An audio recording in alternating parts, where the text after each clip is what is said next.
What's going on, everybody? My name is Samuel, and this is my first video on the channel, so what better way to get to know me than to know my top 10 favorite movies of all time. So without further ado, let's hop right in.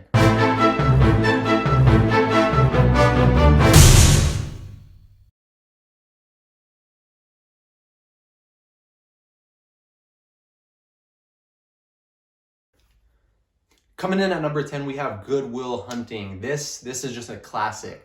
You got Robin Williams, Matt Damon, Ben Affleck. Ben Affleck and Matt Damon actually wrote this film, so it's really cool to hear something like that. This story follows a janitor in MIT, right? Will Hunting. He's a janitor, but he's working at this prestigious school at MIT. And while roaming the hallways, he's able to solve these very advanced problems. He's a genius, but he's kind of a troubled young adult.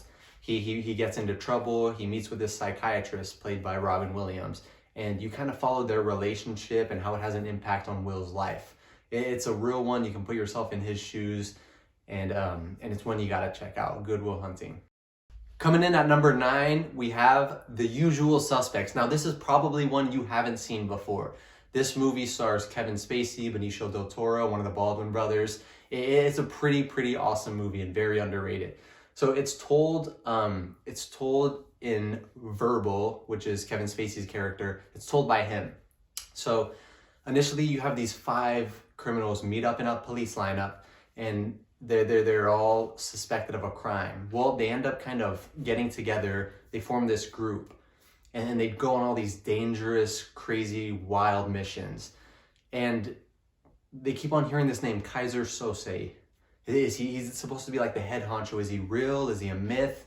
Did he really do everything that everybody says he did? Well, you gotta watch to find out. All right, coming in at number 8, we have It's a Wonderful Life. Just a Christmas classic. I watch it every single Christmas year. And this is kind of the original story of, I wish I had never been born. So we have George Bailey, played by the late, great Jimmy Stewart. And George Bailey, things are going kind of rough for him in life, and he decides to jump off of a bridge and take his own life. Well, he's rescued by an angel named Clarence. Now, this angel kind of takes George through his town, takes him to where he used to live, takes him through all of that stuff, his wife's life, his wife's new life now without him in it, and kind of just shows him what life is like without him. So finally, he decides, you know what? I want life. I choose life. Please give me life. And he ends up going, and he becomes very appreciative, and some really awesome things happen to him when he gets back. So it's a classic, just a beautiful story. If you haven't seen it, it's one you got to check out. All right, coming in at number 7, we have The Breakfast Club. It doesn't get more 80s than The Breakfast Club. You got Judd Nelson, Emilio Estevez, Anthony Michael Hall, Molly Ringwald, just, some 80s legends in this movie. And the premise of this one is these high schoolers, they all get detention.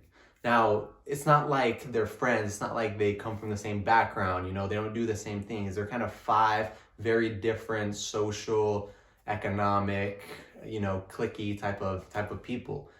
So you get these 5 completely different personalities in a room together. And this movie kind of shows you what would happen if they spent an afternoon in detention together. There's a lot of drama, there's a lot of sadness, but there's a lot of fun in this movie. So it's definitely one you have to check out. Your parents have definitely seen it. So watch The Breakfast Club. All right, number 6, we got The Godfather Part 1. The Godfather Part 1, I know sometimes it's kind of controversial because people like Part 2 better, but I'm a Part 1 guy, and I like it. So this, man, The Godfather, if you haven't seen it, what are you doing? But this follows Vito Corleone, the Don. He's like the head of the Italian mob, basically. And this kind of follows him and his son's eventual rise to power, Michael Corleone. And it kind of shows the family relationships within the business, the relationships with other families within this illegal, dirty kind of life that they live. And it shows the authenticity and all the murders that happen and kind of the shady side of it. It's very real. You're kind of watching this movie. You can't take your eyes off the screen because of how amazing it is.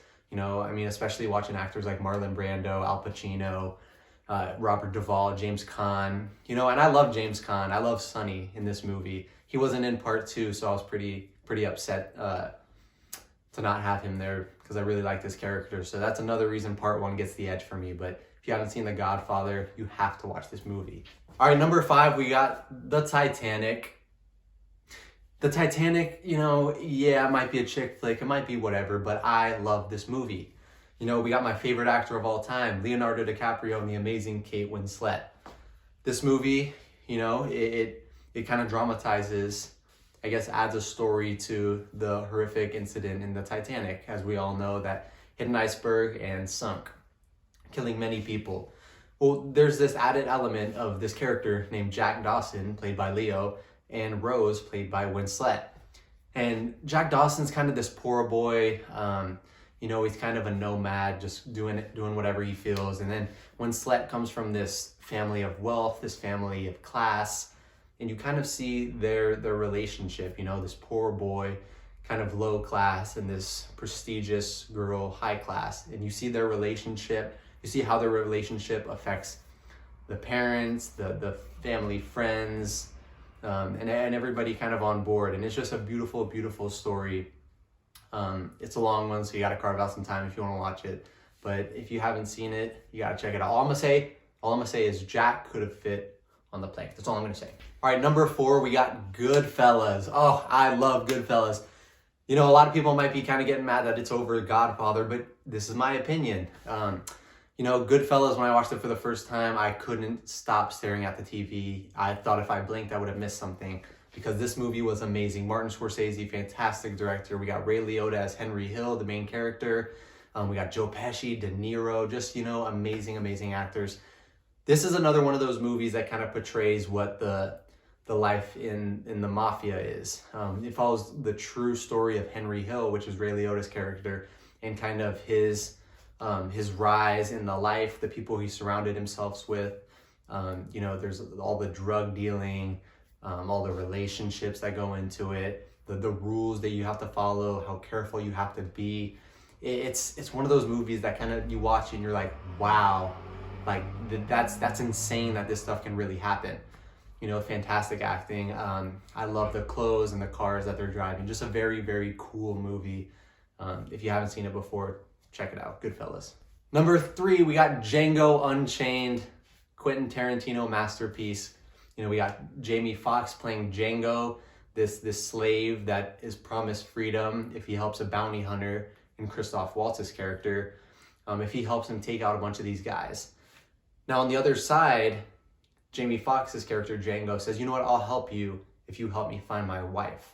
And so they work out this deal, they go on adventures together, they go on bounties, and it's a lot of fun seeing their relationship. And then there's an eventual roadblock you hit when they meet Calvin Candy, the evil, evil Calvin Candy, slave owner, very racist guy played by DiCaprio. And it gets pretty brutal from there. This movie is very racy. There's a lot of slurs and a lot of kind of authenticity in it. So if you're kind of discouraged or kind of nervous to watch movies like this, maybe stay away from it. But it does portray it's a very emotional movie to watch, but it's very well put together. Amazing, amazing acting. And it's one you got to check out. Number 2, we got Inception. Man, Inception is a very, very trippy movie. Inception follows this thief played by Leonardo DiCaprio that goes in and steals people's thoughts. He goes within their dreams and he steals information they have in their head. Now, Inception kind of follows DiCaprio's character as he forms a team to go inside of this one guy's mind and convince them that the guy thought of the thought that they're planting in his head. It's a very confusing concept. Basically, if I were to go into your brain and plant an idea, I would try to convince you that you thought of the idea, not that I planted it there, if that makes sense. So they assembled this team of just very intelligent people, and they go inside of this gentleman's mind and they try to do that very thing. There's a lot of obstacles within this because the guy's aware of what this concept of inception is, and they only have a limited amount of time to do it. It's very, very crazy. So they have people going into dreams, going into their dreams. It's a lot. You got to watch it twice to fully understand it. But man, the acting is crazy.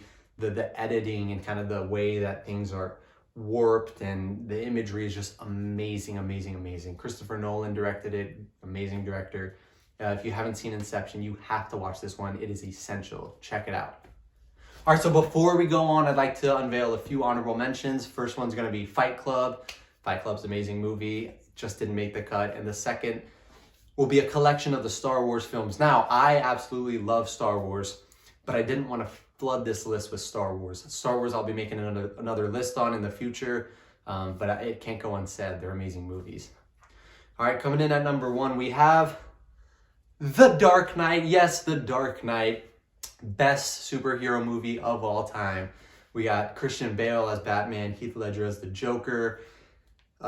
We got Gary Oldman as Commissioner Gordon. You know, just an amazing cast. Everyone knows this movie from Heath Ledger's fantastic performance, may he rest in peace. And then Christian Bale as, I think, the best Batman of all time. This movie changed the landscape of what future superhero films were to be like. It didn't feel like a superhero movie. It felt like an action movie filled with drama and just filled with everything you want from a good movie.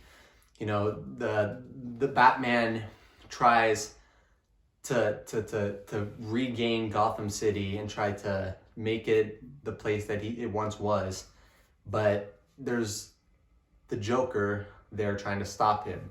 And you know, Batman doesn't want to kill, but man, the Joker is really pushing his buttons. He has this crazy plot to get Batman to concede. And you know, this movie, you're reeled in the whole time, from the opening bank scene to the very end. And it was very interesting to see the Joker without his face paint on. But you know, just an amazing plan. You get the reveal of Two-Face in this movie. The cat-mouse game that Batman and the Joker play is just one you never get tired of, and I hope you check it out. So thank you for watching. That was my top 10. I'd like to hear your guys' top 10 down below. We can talk about it. Thank you for watching, and I'll see you next time. Wow.